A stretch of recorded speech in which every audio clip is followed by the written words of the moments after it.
So next up, game three. This is Sunday morning at Burton 2026, and the Byzantines are on kind of doing pretty well actually, on 2 wins out of two, and we end up facing in the morning not another European or even Middle Eastern opponent. We end up going all the way to Korea to take on the Koreans with Nick and Dave's Korean army. Now, this is a kind of not one we really thought about.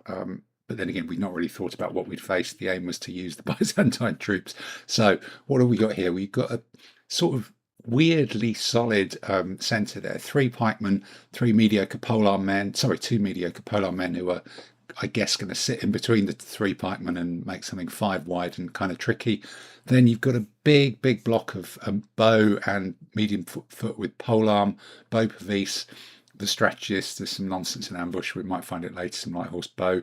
Then it's all about cataphracts. You've got two lots of three elite cataphracts at 300 points. You get up to 6 of them with 3 heavy infantry polearm. That one's got a couple of mixed sword bow, a classic favourite troop type. So it's kind of some odds and sods, but it's really what can those cataphracts do? What can the mixed bow do? Can they get the terrain? And that was the big challenge in the game.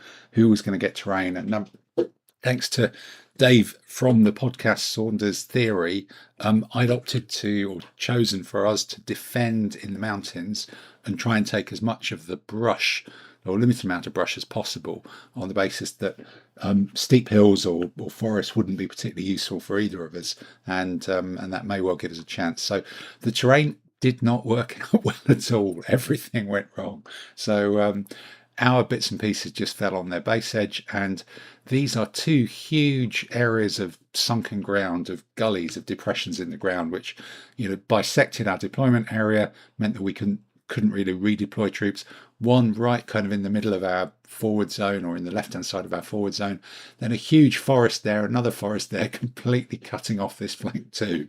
So this has not really worked out particularly well. So here you can see there's the bow pervice and the polearm guys.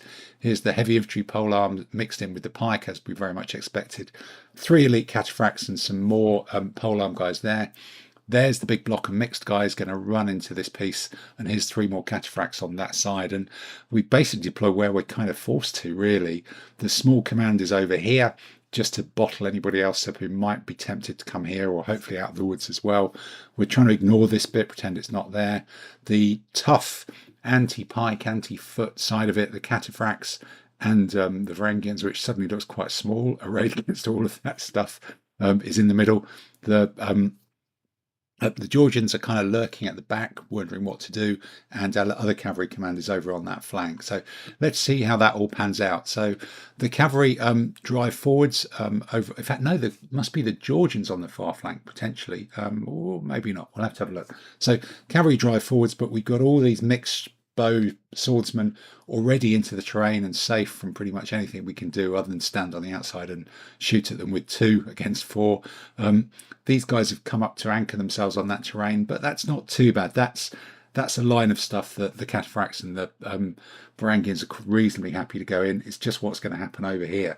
And over on this side, there's a sort of half-hearted attempt to get through by a few light horse, which my cavalry command is more than capable of doing. So it's just really all about squeezing forward in the centre. So over on the far flank, there's sort of now an arc of these bowmen attempting to shoot out and then discovering the rules about shooting out, which make it very difficult for them to do so, if not impossible.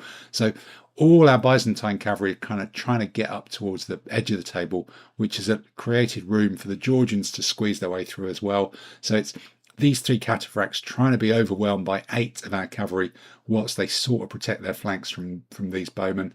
An interesting conundrum over there to see what will happen. And what does happen, so straight away we're driving these light horse back. We're almost behind the cataphracts pretty much straight away, and the Georgians have kind of shaken themselves out nicely as well for a big charge as well. So there's potentially a lot of pressure on these cataphracts that Adam's putting in there, even though there's a lot of shooting coming back out here at these guys. It's they've had shooting from the light horse. They're getting a bit of shooting now from these bowmen, so that's all a little bit tricky for them.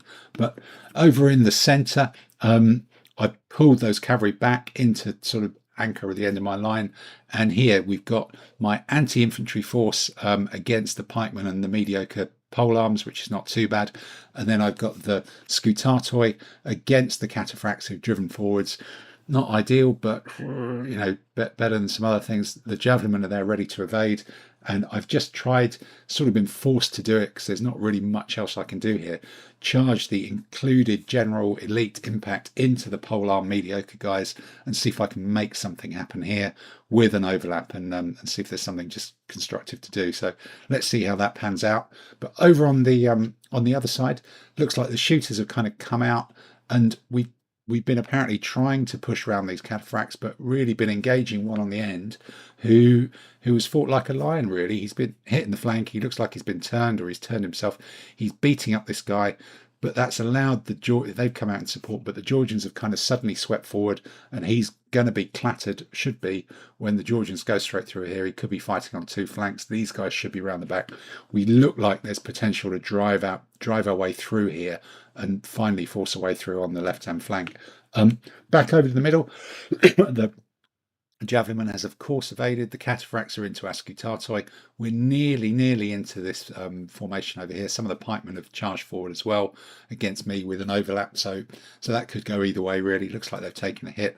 So it's how long will the Scutatoi stand up, and can the javelinmen come back and pin to stop the cataphracts rolling around the end? In fact, no, they can't. I remember they rolled long. That was probably my only good dice roll in this upcoming section of the game. So here we go. So the Georgians have killed that bowman. They've gone into the flank of this cataphract. They're still fighting him in front. We're still trying to get through the back. We're still looking at these guys, but he's still there. He's still only taken the one hit. This hasn't really crumbled yet. He's a iron pagoda. He's doing really, really well there, and hanging on, just stopping everything, making too much action around here. Flipping back here, yep, the Scutatoi are evaporating. That one's gone completely first turn. That one's taken 3 hits first turn. At least the lancers against the pikemen charging have done well. That looks like a red hit marker in the back. But this is quite a big nasty gap to roll up my cavalry here. Not going particularly well. And here we go. Finally, the Georgians and the Byzantines, even with heavy injuries, finally chew their way through that one resolute cataphract. We're into the front of that one. We're turning the flank of these. This surely has to be crumbling pretty soon, with the general urging them on to roll up this flank and force a way through. But here the center is just collapsing in a huge mess of toxicity, really. Everything's just flooding through. My general's dead. My other cavalry's dead. They've been surrounded. This is reserve cavalry. The Scutatoi are gone. One of the cataphracts has gone. These cataphracts are just rolling me up as well. So it's really only these 2 Varangians are still in play, and it looks like they're losing out as well. That one's taken a hit. That one's taken 2. I don't think there's any markers behind these guys. The pike and the mediocre polearm are doing terrible damage to them. Everything that possibly could go wrong is just going on in this huge hole opening up in the middle of my army, which is so difficult that even these slow-moving troops are just able to roll it up and exploit it.